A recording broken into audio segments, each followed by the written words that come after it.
Some of the country's largest automakers are hoping their concept hybrids will turn those numbers around in the coming months. They're showing them off at the Denver Auto Show this week. One hybrid model stands out not just for its looks, but its roots. A small company out of Loveland made the car using a lot of parts made here in Colorado. The company is called Lightning Hybrids. The creator used to run a robotics company in Loveland, but he also loves cars. Now he's making one.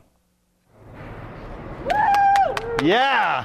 To think it only took a few months to get here. Dan Johnson and his crew from Lightning Hybrids show off their futuristic model on the floor of the Denver Auto Show. This will be the profile of the nose of the car. Back in mid-February, Johnson could only show us a vision in a garage with the hopes of building the car in time for April 1st. It was close. They finished assembling the final parts at 4:30 Wednesday morning before rolling it out. The car will run on a hydraulic motor and hydraulic tanks in back, much like the kind on cement trucks, only much smaller. When you pull that pressure out of the tanks and this turns, you get very good acceleration without having to burn the biodiesel fuel. It's so efficient in the energy it uses, the goal is to get 100 miles a gallon. So everything about the design is aerodynamic.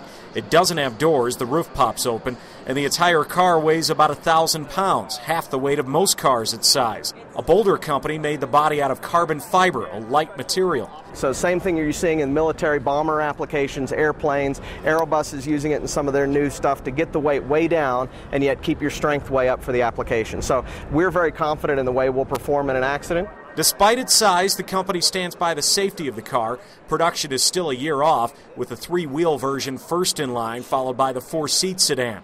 Prices will range from $39,000 to $59,000. A high-tech product from a small business owner and a guy who loves cars. For what we did for, a few $100,000 in a few months, well, I'm extremely happy with it. They hope to have the engine ready for the first test drive this summer. You can look for the car at the auto show this week. It's next to the U.S. Army booth.